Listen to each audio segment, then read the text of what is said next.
Before I came to the throne, it was a commonly held belief that a king will always make a far superior monarch to a queen.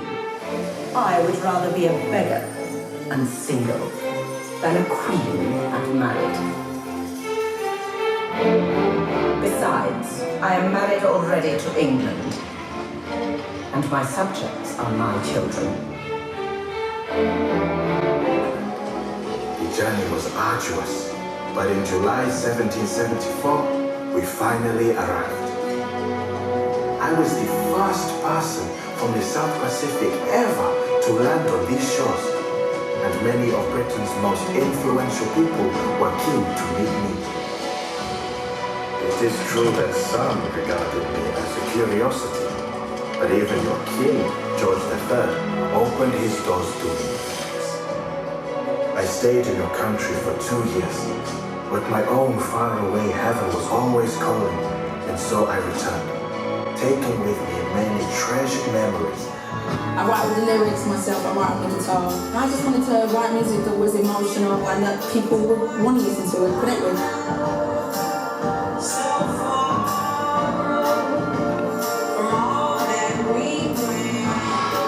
I probably cried yesterday, so I was getting emotional. I always said I never wanted to write about love, and then I went and did that anyway. And you know when you're quite emotionally tied into someone, it's never that simple. I don't believe in regretting things, you know?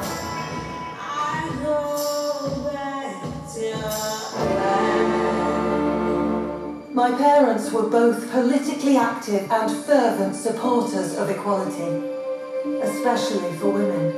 And from the age of just 14, so was I. How could it be otherwise? When I could see so clearly the appalling iniquity being meted out to half of the country's population. The half that I, as a woman, belonged to. I wanted to make the world a better place for women. And as long as we had no voice and no vote, that would never happen. The more the government ignored us, the more determined we became. I can't say I agreed with some of the more extreme actions, but I certainly understood them. The British Empire and the French Republic, linked together in their cause and in their need, will defend to the death their native soil. Phrase or existence in an epigram. Whatever I touched, I made beautiful. I don't regret for a single moment having lived for pleasure. I did it to the full, as one should do everything that one does. There was no pleasure I did not experience. I threw the pearl of my soul into a cup of wine. All lives, but also create a better future.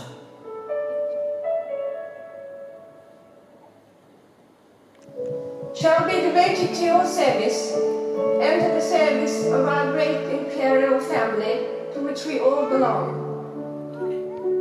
It has always been easier to hate and destroy.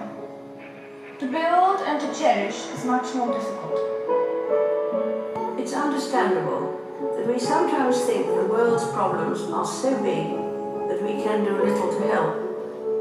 On our own, we cannot end wars or wipe out injustice, but the cumulative impact of thousands of small acts of goodness can be bigger than we imagine.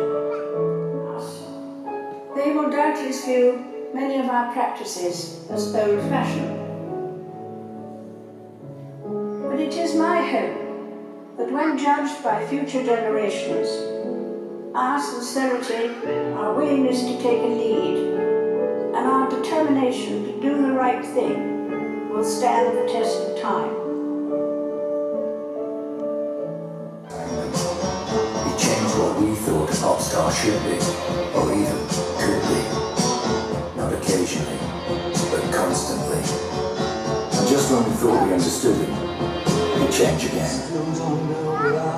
From Major Tom to Ziggy Stardust.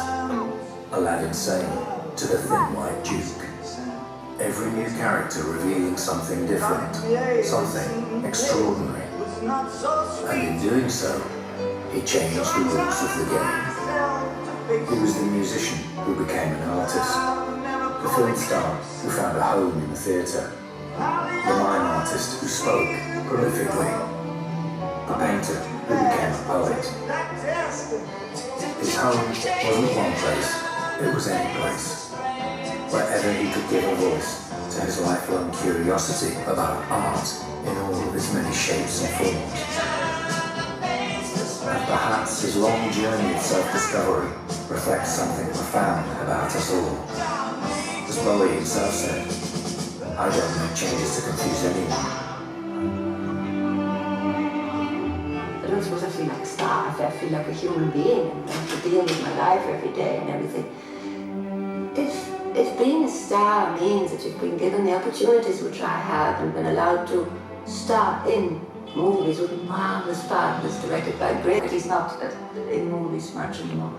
I might still do a picture one day, but I'd rather do my own stuff. I'd rather give the energy that I still have left to children. Eventually, the world was his oyster.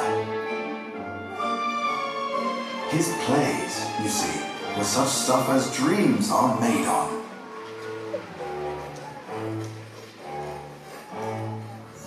The sun of my life, the gilder of every pleasure, the soother of every sorrow.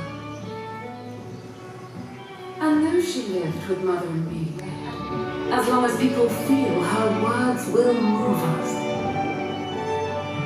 Once she reluctantly agreed to let me create her portrait. Was time she could have better spent doing the one thing she loved the most. Writing. And some, the girl who fought for her rights. Some people call me a Nobel laureate now. However, my brothers still call me that annoying bossy sister. Education is one of the blessings of life and one of its necessities. But neither their ideas nor their bullets could win. We survived. And since that day, our voices have grown louder and louder. I tell my story, not because it is unique, but because it is not. It is the story of many girls. I am not a lone voice. I am not a lone voice. I am many.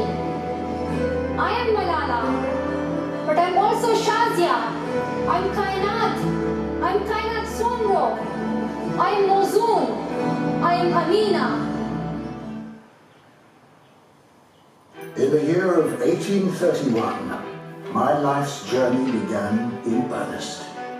I was just 22 when a letter arrived from John Henslow, my old professor at Cambridge University.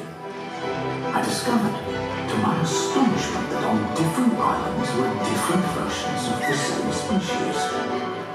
The more I saw, the more I came to believe that this adaptation had occurred due to the nature of each distinct habitat. The process by which species adapt to their habitat over time I called natural selection. And witnessing it so powerfully during that long 5-year voyage has been the most important event of my life. In 1859, I published my findings in a book called On the Origin of Species.